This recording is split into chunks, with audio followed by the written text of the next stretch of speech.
အဲ့နက်ကိုတခါထက်ကိုးဝယ်ကြတယ်ကွာအဲ့လိုမျိုးစဉ်ဘောင်ဆက်ပေါ့ဟာလာသူတဖြည်းဖြည်းနဲ့ဟိုအဖေ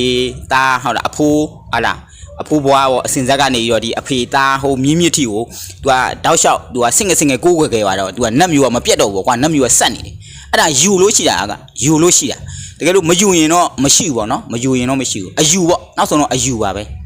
အယူပဲဟုတ်ကဲ့ပါအဲ့ဆိုရင်တချို့နက်ကနာပွဲမှာကျွန်တော်တို့မြင်တွေ့နေကြရတယ်နော်တချို့နက်ပူးတယ်လူတယ်ပူးပြီးတော့ဓာတ်ကိုဂျိုင်းနဲ့ခုတ်တာတွေပေါင်ခုတ်တာမပြတ်တာတွေပြီးတော့ပလင်းကွဲပေါ်ခုံတာတွေခြေထောက်မကွဲဘူးသွေးမထွက်ဘူးအဲ့ဒါတွေကတကယ်ရောအစွမ်းထည့်ရလားပေါ့နော်ကာယတိတ်ထိပြီးရလားပေါ့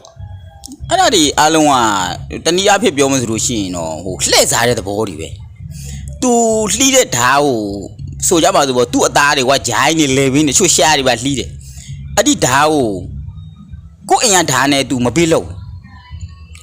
ဆိုကြပါစို့ကွာသူတယောက်လှီးလို့မပြတ်ဘူးဘာဘူးဆိုလို့ရှိရင်ကဲမင်းအိမ်ကဓာတ်ယူခဲ့ငါ့ကိုလက်လှီးလို့ तू မပြောရဲဘူးဘာကြောင့်လဲဆိုတော့ပြတ်သွားမှကြောက်လို့ तू လှီးမဲ့ဓာတ်ကအမြဲတမ်းအဲ့ဒီဓာတ်ကို तू က3နေအောင်လှုပ်ထားတယ်3နေအောင်လှုပ်ထားတယ်3နေအောင်လှုပ်ထားတဲ့ခါကျတော့ तू က3နေအောင်အမြဲတမ်းသူ့ရဲ့နီးနဲ့ပေါ့ခါတဲ့လှုပ်ထားတယ်အဲ့လိုလှုပ်ထားမှ तू ကဒီပွဲကနာကိုရောက်မှ तू ကလူတွေရှေ့မှာ तू ကဒီတမကုံပြတဲ့ခါမှာဟိုမပြတ်မရှောက်ပေါ့သူ့နီးသူ့ဟန်နဲ့လှုပ်ထားတာအဲ့ချိန်မှာဟဲ့မင်းအိမ်ကဓာတ်နဲ့ငါ့ကိုလက်ခုပ်လို့ပြောလို့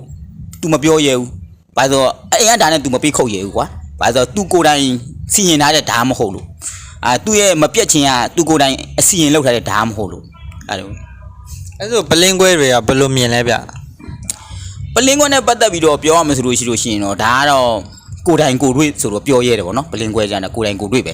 ဘာကြောင့်လဲဆိုတော့ပလင်းကွဲတဲ့ကြတော့ကိုယ်တိုင်ကိုယ်တွေ့ဘယ်လိုပြောရဲလဲဆိုတော့နက်ကနာတပွဲကိုရောက်သွားတယ်ရောက်ရတဲ့ခါမှာအဲ့ဒီနက်ကနာရဲ့ဒီအနောက်ပိုင်းမှာပေါ့ဒီနောက်ဖေးဘက်မှာပေါ့ခါတဲ့ပလင်းရိုက်ခွဲနေတာတွေ့တဲ့ခါမှာမေးတယ်ဒါဘာလုပ်ဖို့လဲဆိုတော့နက်တက်ခုံမို့တဲ့နက်တက်ခုံမို့ဆိုတော့ဒါမှမဟုတ် तू ရိုက်ခွဲတဲ့အချိန်မှာပလင်းရဲ့အလဲသားပဲယူတယ်ဖင်နဲ့ခေါင်းကိုမယူဖင်နဲ့ခေါင်းတွေကတည့်တဲ့အတိုင်းဟိုဓာတ်လိုမျိုးခြုံဆက်နေတယ်လှန်လိုမျိုးလေအချုံဆက်တယ်အချုံအထက်တွေပေါ့ဖြစ်တယ်အဲ့နဲ့ဒီခေါင်းနဲ့ဖင်ုံတော့ तू ပဲ့လိုက်တယ်အလဲသားကိုယူတယ်အဲ့အလဲသားကိုယူပြီးတော့အဲ့အလဲသားကိုငွေကုန်းနဲ့ထည့်ပြီးတော့အပြင်ကနေပြီးတော့ဒုံနဲ့ရိုက်လိုက်တဲ့ခါကျတော့ပလင်းကွဲကကောင်းကောင်းရိုက်လိုက်ပြီဆိုလို့ရှိရင် तू ကလုံးဝတယ်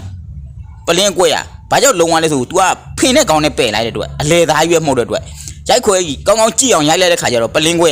တဖြည်းဖြည်းနဲ့ပလင်းလေးတွေကလုံးဝတယ်ပလင်းအပြားလေးတွေပေါ့ဒီလက်တန်းတိတ်လောက်အပြားလေးတွေဖြစ်ကုန်တယ်အဲ့ချိန်မှာ